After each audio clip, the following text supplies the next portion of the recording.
Mercado de café solúvel. O que o consumidor espera desse tipo de produto? Vamos trazer mais informações para você, mas antes eu te convido, acesse o paracaturural.com, nosso site, cadastre seu e-mail. Vai lá agora mesmo, paracaturural.com.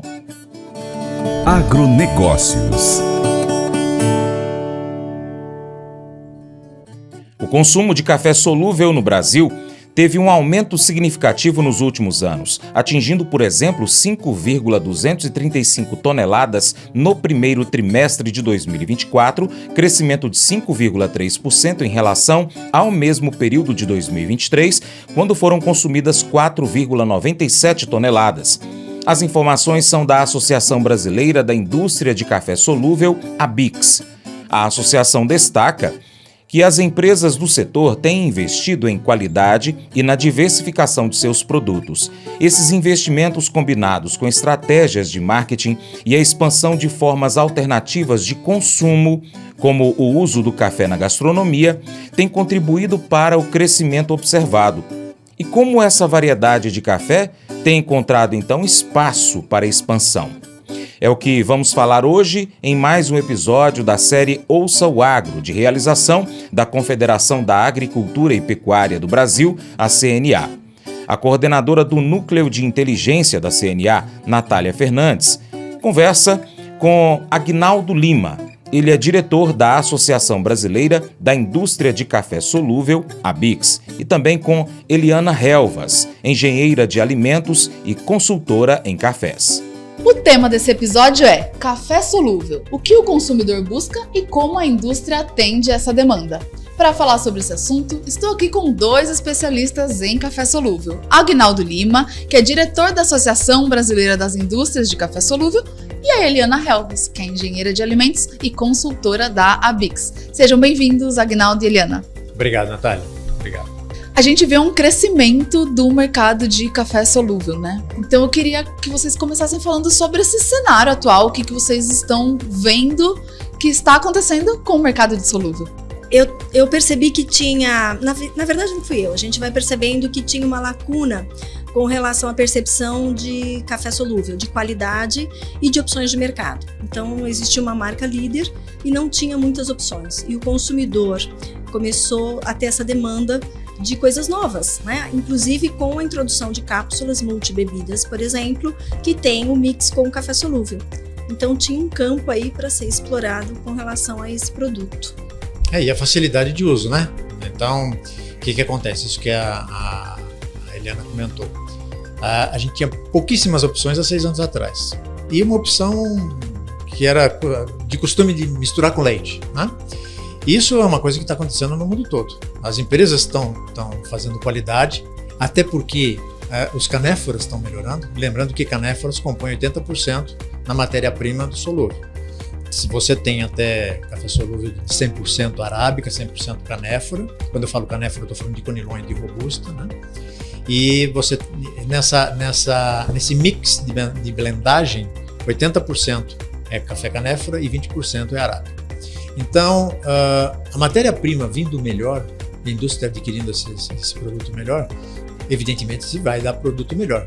E até digo que eu que sou produtor de café lá no Cerrado, com uma história de arábica, quando eu comecei a trabalhar com a indústria de solúvel, a primeira coisa que eu fui conhecer como é que funciona uma indústria por dentro. E a gente sabe que a indústria de solúvel consegue fazer o produto que você desejar, assim como o café da indústria de torrado. E isso é bem possível, porque você consegue ter a mesma lógica de ter vários tipos, várias qualidades, vários tipos de torra, vários tipos de moagem e depois de extração, porque uma combinação de extração é água e pressão. Então, se você colocar mais pressão, você vai ter um café mais inadequado. Se você coloca menos pressão com água menos fria, você tem um outro tipo de café. Então, você consegue fazer variedades mais múltiplas. E isso começou a chegar na prateleira do supermercado. Então, hoje, 28% do café consumido no mundo é na forma de solúvel. No Brasil é 5%, mas vem crescendo acima de 3,2% ao ano. Sobe mais do que o café torrado. E se você for no espaço de gôndola no supermercado, você vai ver que o espaço está muito maior, tem muito mais variedade e não uma coisa só que tinha há 6 anos. Então, Isso estimulou e faz com que a gente tenha esses números de 3,2, 3,6 de crescimento ao ano. E chega a ser impressionante a gente ver essa evolução do mercado de café indo para áreas que antes não eram tão comuns, como você citou a questão do canéfora, né? Vem melhorando a sua qualidade em canéfora e aí surpresas sendo reveladas em relação a pontuações de canéfora, o trabalho feito pelos produtores e solúvel da mesma forma. Também tinha essa visão de um produto um pouco mais, menos fino na questão de qualidade, de sensorial, para usar mesmo com uma mistura. E como você falou, Aguinaldo, a gente vê hoje mais produtos na prateleira, até com uma cor diferente dos grãozinhos. E aí vê essa questão que também existe um sensorial e técnicas, como você colocou, da indústria mesmo, para entregar um solúvel diferenciado com qualidade, é muito interessante de a gente compartilhar também com o consumidor que tem a oportunidade de ter um produto mais prático, também com qualidade. Eu acho que uma coisa vai puxando a outra. As pessoas estavam acostumadas a tomar café solúvel em casa, que é principalmente a forma de consumo com leite. Então você não precisava ter um produto tão bom, mas você consumia aquilo com leite quente, misturava e atendia as necessidades do consumidor. À medida que os cafés de melhor qualidade foram entrando nas gôndolas e o consumidor foi percebendo que tinha outras opções, aquilo se tornou algo de desejo, né? Então embalagens melhores, produtos melhores e que a própria indústria nacional não acreditava muito no solúvel, tá? Cá para nós. À medida que o consumidor foi absorvendo esse produto, foi consumindo de maneiras diferentes, não só com leite, a gente começa a ampliar essa questão sensorial. E uma coisa puxa a outra. Então eu vejo que o próprio desenvolvimento de cafés torrados e moídos acabou puxando para que as pessoas começassem a consumir o solúvel com água. Então você começa a perceber toda a intensidade de aromas e sabores que aquele produto pode te dar. Aliado a isso, a gente teve a entrada das cápsulas dentro do nosso mercado, aonde a maior venda era de café com leite, né? Onde você utiliza uma cápsula só. E aí você tem o desenvolvimento de cappuccinos diferentes, com novos sabores e novas oportunidades sensoriais. Então você acaba ampliando essa questão sensorial dentro do universo de café solúvel. Ele como produto final e ele como ingrediente em formulações, que aí muda completamente a cara do produto que a indústria pode oferecer no B2B como no B2C, né? Direto para o consumidor ou entre empresas onde ele vai ter produtos específicos para determinadas aplicações. Isso é muito legal porque o solúvel ele tem uma praticidade fantástica, né? O que você precisa fazer é aprender a fazer. Porque o que acontece? E tem isso então também, né? Ainda aprender a fazer um solúvel. Como você aprender a fazer café torrado. Se você pôr mais pó, menos água, você vai ter... O café pode ser excelente e você fez porcaria, né? Depende da água que você coloca, água clorada. Exatamente. Então, tem também a sua forma de fazer. Precisa dosar a quantidade ao seu sabor. É bom deixar ela descansar um pouquinho ali, um pouquinho para depois você beber, né? E aí você vai ter percepções fantásticas, né? Então, nós também começamos a observar essa lógica para poder passar isso para o consumidor. E aí, foi em 2019, a gente começou com uma metodologia, né, de análise sensorial de café solúvel, porque se você tem para grão verde, você tem para café torrado, e cadê o solúvel? Aí cada indústria tinha o seu padrão. Mas como é que a gente faz para comunicar com o público, com os baristas, para sentir os atributos, né? Aí foi quando eu convidei a Eliana para fazer esse trabalho conosco, de começar durante 2 anos com 10 empresas, né, as 6 empresas nossas que produzem solúvel e mais as 4 maiores marcas, durante 2 anos se reunindo para criar um padrão de classificação, descobrir os atributos e a intensidade desses atributos. Então, quando você conseguiu construir isso, aí a gente conseguiu até categorizar 3 categorias, cada uma com a sua especificidade de aplicação e de sabor, e agora transformando isso em um selo que logo vai estar no mercado. As indústrias, as grandes marcas vão começar a utilizar e a gente vai estar convidando todas as indústrias que tenham suas marcas, né, que possam se utilizar desse programa de certificação do selo de qualidade ABIX, que a Eliana tem grande participação nisso. Isso agrega demais quando a gente fala do consumidor, né? E durante esse processo, Eliana, o que vocês aprenderam, assim, com com o desenvolvimento? Eu acho que tem uma questão de quebra de paradigma, Natália, dentro das próprias indústrias, porque nós colocamos na sala provadores de café verde, provadores de qualidade, de produto final e pesquisa e desenvolvimento. Então, dentro da mesma empresa, profissionais com visões diferentes do produto. Então, a gente alinhar tudo isso dentro do mesmo guarda-chuva é um desafio, porque cada um tem uma perspectiva, né? Então, quando a gente começou a observar que o café poderia ser utilizado de maneiras diferentes, a forma como ele é comprado e a forma como ele é produzido acaba interferindo, esse é o desafio, esse foi o desafio da construção, onde todo mundo, toda a indústria tem o seu tijolo dentro desse protocolo, tá? Eu gosto de falar isso. E a gente começou a ver que tinham atributos que eram interessantes, que você tinha uma percepção em determinados perfis sensoriais e outros para determinadas questões que a gente vai usar, que teoricamente se você for consumir com água não é tão legal, mas se você for consumir com leite ou vai entrar numa receita, aquele atributo é importante. Então a gente começou a avaliar a importância de cada atributo dentro da aplicação do produto. E isso é muito bacana, né? A versatilidade do café solúvel e a expansão dos usos de derivados. Dando sequência ao episódio de hoje da série Ouça o Agro, de realização da CNA, a coordenadora do Núcleo de Inteligência da CNA, Natália Fernandes, conversa com Agnaldo Lima, diretor da Associação Brasileira da Indústria de Café Solúvel, ABICS, e Eliana Helvas, engenheira de alimentos e consultora em cafés. Nesta parte, eles falam sobre a expansão dos usos do café e como isso colabora com a comercialização do solúvel. O solúvel acaba que ele também é bastante dinâmico em relação às formas de uso, né? E a gente observa que durante a Semana Internacional do Café e também durante essa série especial do café, conversando com vários setores, que hoje em dia o mercado de café evoluiu para não olhar mais só para questões competitivas entre arábica e canéfora, entre métodos de preparo, e sim olhar a qualidade mesmo. Então a gente consegue avaliar qualidade de solúvel, qualidade de canéfora, qualidade de arábica, e aí não ficar segmentando e escolhendo pela diferenciação. E o solúvel, ele acaba permitindo que você misture com bebidas, você atinja um público, às vezes próprios países que não têm um hábito de consumo e vão colocar isso em bebidas já preparadas para consumo, então também tem um potencial grande, né? Quando você não precisa armazenar, não tem como preparar, a gente vê em avião, às vezes eles servem, é um solúvel. E como consumidor eu vejo que é melhor eu estar tomando um café de qualidade, independente de se é um solúvel ou se é um torrado e moído feito ali na hora, do que um café ruim. Deixa eu só colocar um negócio importante, Natália. Quando a gente fala de solúvel, tem muito preconceito ainda. E tem pessoas que acham que tem conservantes, aditivos e tudo mais. Então eu só gostaria de esclarecer que quando a gente fala de café solúvel, nós estamos falando de grãos de café, pode ser arábica ou canéfora, torrados, granulados e extraídos com água sob pressão e, portanto, a temperatura é mais elevada. E todo o processo que acontece durante a fabricação desse produto, ele é feito através apenas da lei da física, que é o ponto triplo da água, onde você usa evaporação e sublimação para você secar esse produto.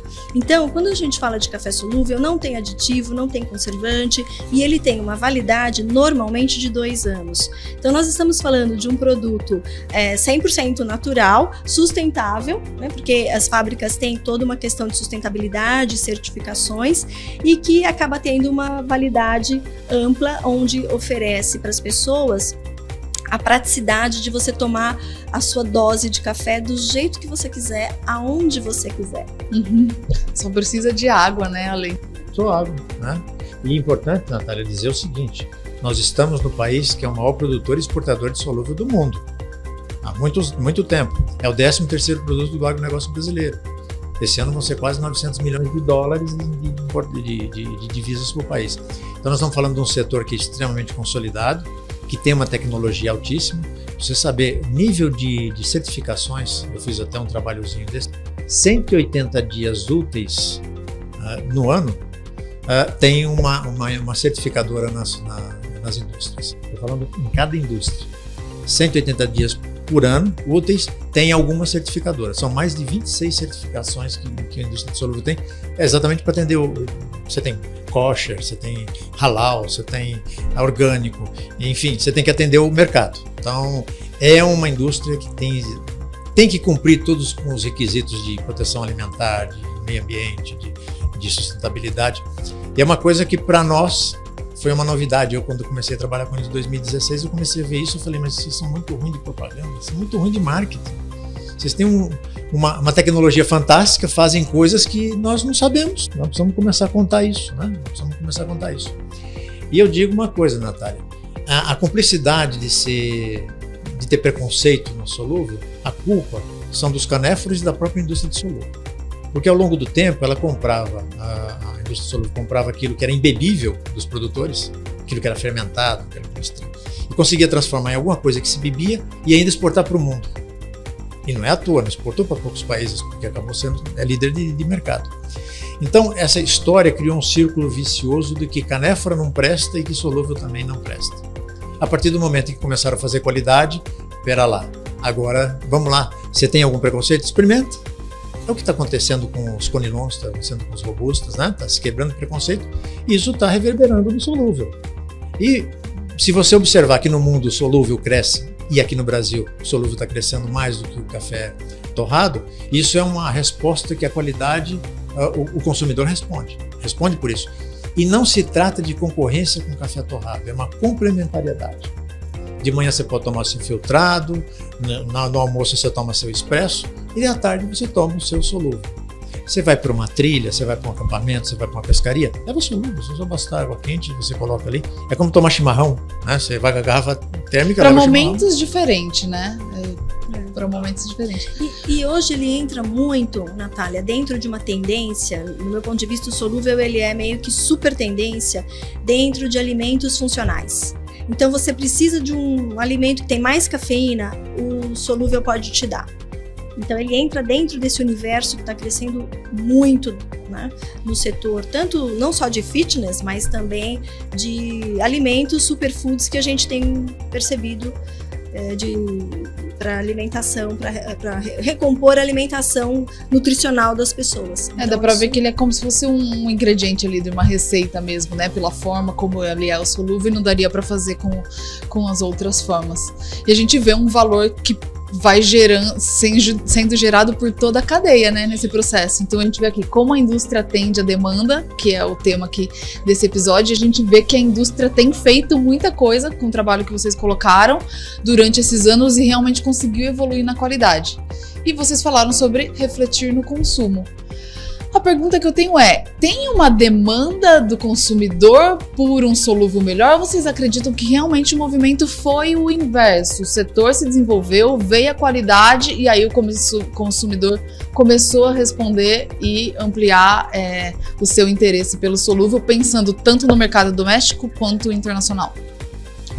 Eu acho que tinha uma lacuna no mercado.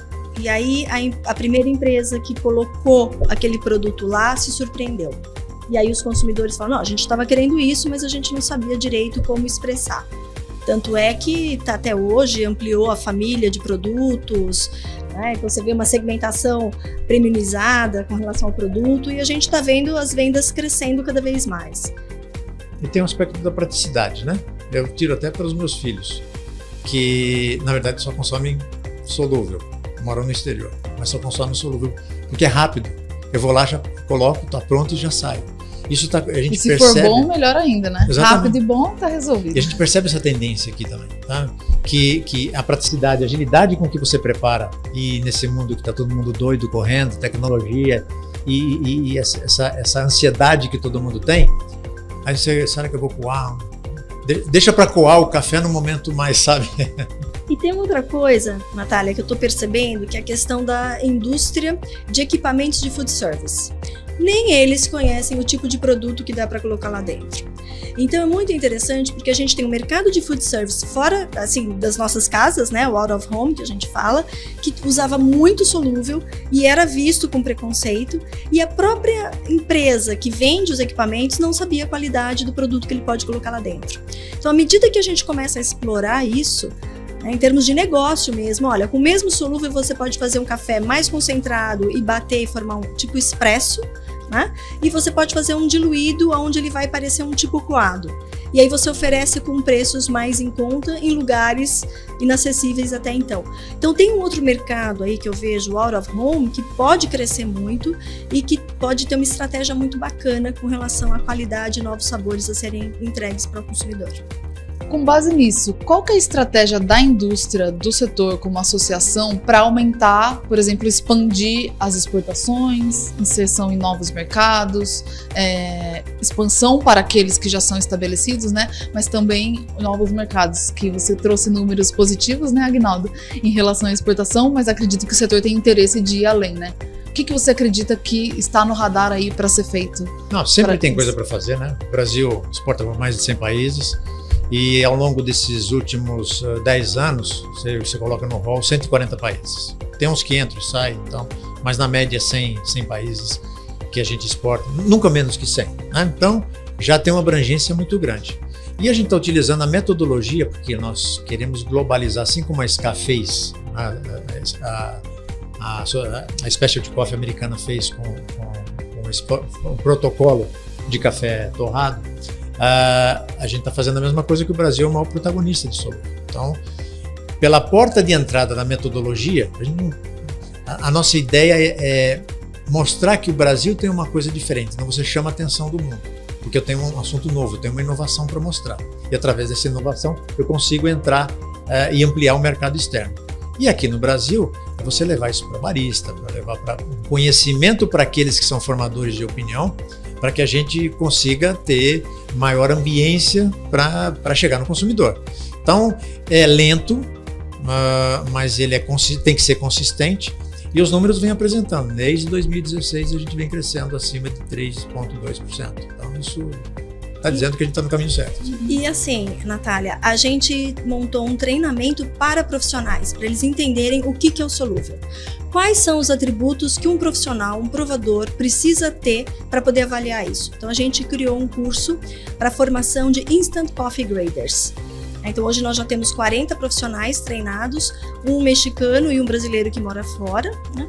Onde esses profissionais acabam passando por um curso de 3 dias e meio, praticamente, e imersivos em café solúvel, para eles entenderem quais são os atributos que a gente está valorizando e qual a intensidade que eles vão perceber em produtos totalmente diferentes. Então, eu tenho produtos independentemente da forma de secagem, de processos existentes, onde a gente foca no sensorial. Então, esses profissionais acabam sendo desafiados para terem esse conhecimento e aplicar essa percepção sensorial dentro desses cafés maravilhosos que a gente tem. Se você quer ser uma pessoa feliz, precisa olhar para cada problema pelo ponto de vista de Deus. Pessoas felizes possuem perspectivas mais expandidas. Elas veem o todo. Quando você não vê as coisas através do ponto de vista de Deus, você fica desencorajado, frustrado, infeliz. Não importa o que esteja acontecendo em sua vida.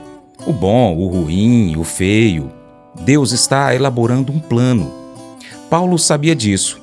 Ele diz em Filipenses 1:12: Meus irmãos, eu quero que vocês saibam que as coisas que me aconteceram ajudaram, de fato, o progresso do Evangelho. Desde que Paulo se tornou cristão, em seu caminho até Damasco, ele sonhava algo grande. Ele queria pregar em Roma, o centro do mundo naqueles tempos. O seu sonho era pregar o Evangelho na cidade mais importante do mundo. Mas Deus tinha outra ideia. Ao invés de enviar Paulo a Roma para pregar, ele o fez um prisioneiro real de César, que era Nero na época. Nero era o mais perverso e maldoso possível. Como um prisioneiro real, Paulo, acorrentado às guardas reais 24 horas por dia por 2 anos, o guarda então era trocado a cada 4 horas. Ou seja, em 2 anos preso, ele pregou para 4.380 guardas.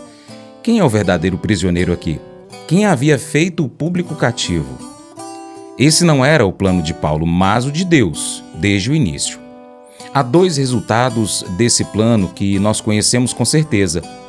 Filipenses 4 diz que, em 2 anos, alguns da própria família de Nero se tornaram crentes por conta do testemunho de Paulo na corte real em Roma. Além do mais, é difícil fazer alguém como Paulo parar. Na prisão, ele era forçado a permanecer calado e, como resultado disso, ele escreveu a maior parte do Novo Testamento. E eu imagino que deve ter tido maior impacto, né? A sua pregação no Coliseu, ou os livros que ele escreveu, como a Epístola aos Romanos, 1ª e 2ª Coríntios, Gálatas, Efésios, Filipenses, Colossenses. Esses 7 livros têm revelado Jesus a milhões de pessoas ao longo dos anos. Paulo sabia que Deus tinha um plano maior. E ele conseguia ser feliz porque via o que Deus estava fazendo através do seu problema. Sempre que você tiver um problema que está começando a lhe colocar para baixo, você precisa fazer o que Paulo fez: aprender a vê-lo do ponto de vista de Deus. Pergunte assim: o que Deus está fazendo aqui? Qual é a situação como um todo? Qual é a perspectiva maior? Então você será capaz de enfrentar o problema com fé. Esse devocional faz parte do plano de estudos Hábitos de Felicidade do aplicativo biblia.com. Muito obrigado pela sua atenção, Deus te abençoe e até o próximo encontro. Tchau, tchau.